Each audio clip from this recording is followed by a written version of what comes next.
tem as eleições especificamente aí para discutir, mas eu acho que o tema que está chamando a atenção é o pós-eleições, né?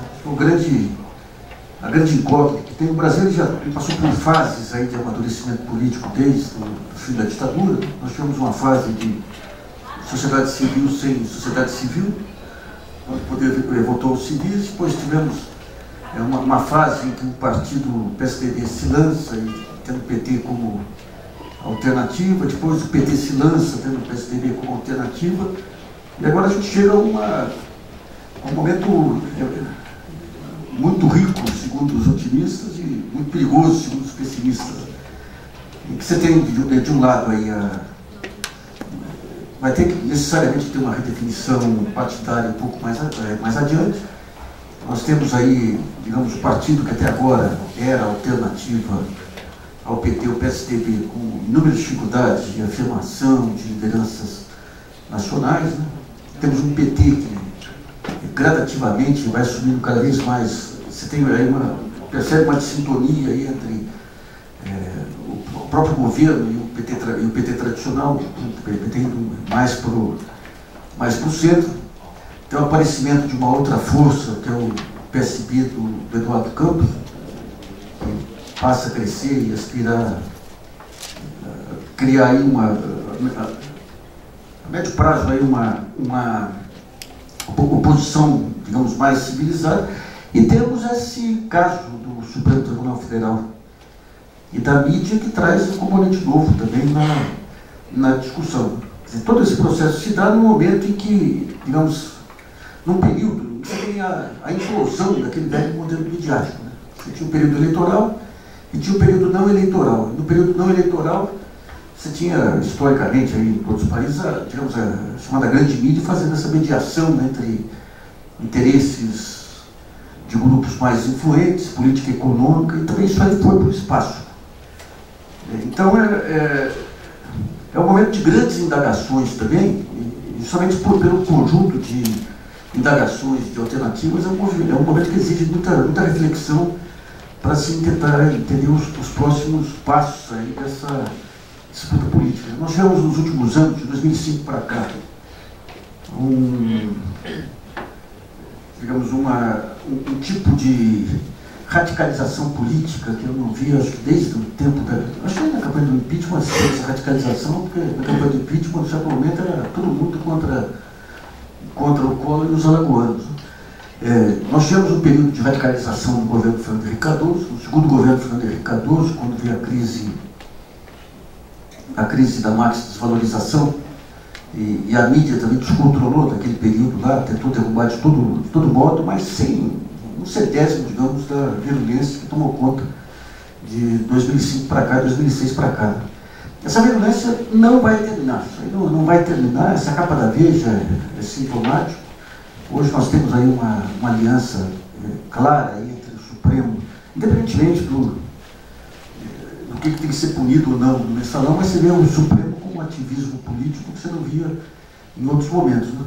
E a mídia é interessante porque à medida que ela perde, digamos, aquela capacidade de formar opinião, isso ficou claro nas últimas eleições, ela perde até a capacidade hoje de estabelecer a formação de opinião até no meio empresarial. Você tem assim, uma média gerência que ainda é influenciada pela mídia, mas no meio empresarial você vê claramente, digamos, essa perda de substância, devido ao modelo jornalístico adotado aí de privilegiar a escandalização permanente, mas ao mesmo tempo, à medida que o Ministério Público e o Supremo emergem nesse protagonismo, você vê que a influência da mídia nesses setores, que são os setores mais conservadores, quer dizer, nesse sentido de a formação de opinião se dá através da velha mídia, todo aquele conjunto, todo aquele cerimonial que cerca o judiciário já cria uma resistência realmente à popularização da política, e tudo isso leva a desdobramentos.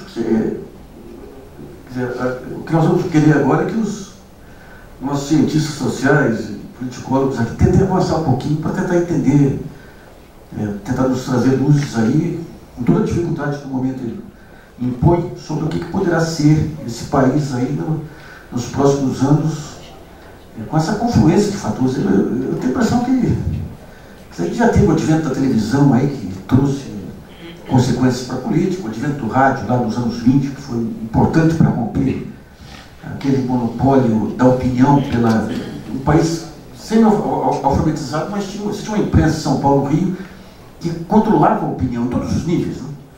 Até nas artes, né? Você pega as críticas aí, Semana de 22, o Vila Lobos aí, e lá atrás houve esse rompimento, ou essa pulverização da formação de opinião através do rádio lá atrás. Agora você tem a internet com as possibilidades que ela traz, mas com as limitações também.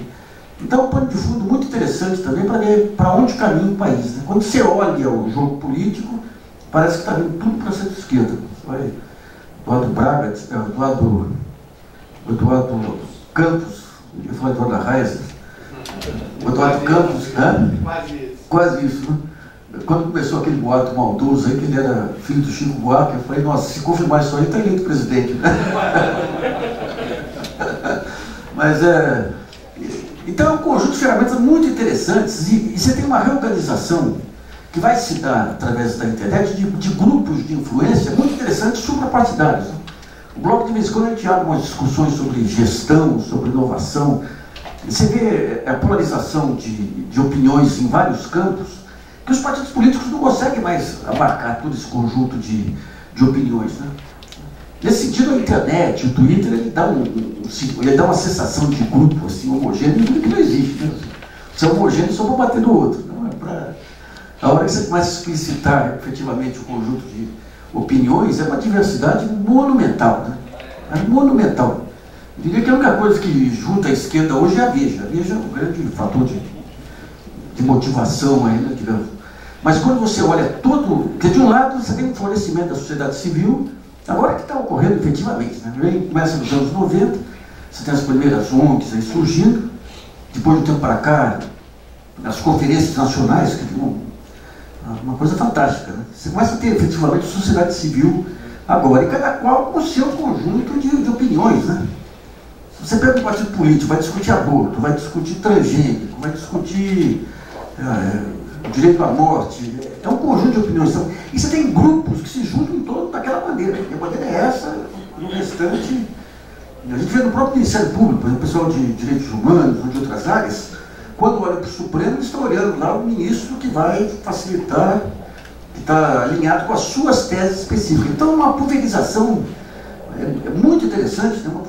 Que os partidos políticos em si não dão conta. Você tem alguns princípios, assim, digamos, que regem os partidos políticos, o PT, a inclusão social, a promoção social, e agora o desenvolvimentismo, que era uma bandeira que, se não fosse séria, talvez o PSDB estivesse lá atrás, vai para o PT. O PSDB ficou com essa bandeira da menos Estado, que não conseguiu avançar, mas quando você pega a multiplicidade de temas que tem no país, de ONGs, de blogs, de sites, de grupos de Twitter, é uma pulverização monumental. E aquelas formas de articulação da opinião, que se dava muito através da mídia, né? A mídia, você pegar o grande poder de influência da mídia, sempre por um efeito manada. Tem muita gente que quer saber o seguinte: eu vou chegar no meu trabalho hoje, vamos discutir o tema tal. Qual a minha opinião sobre o tema tal? Ia no jornal, por quê? Porque o jornal, como era o foco de maior influência, digamos, desses temas, o centro ia para poder ficar do lado da maioria.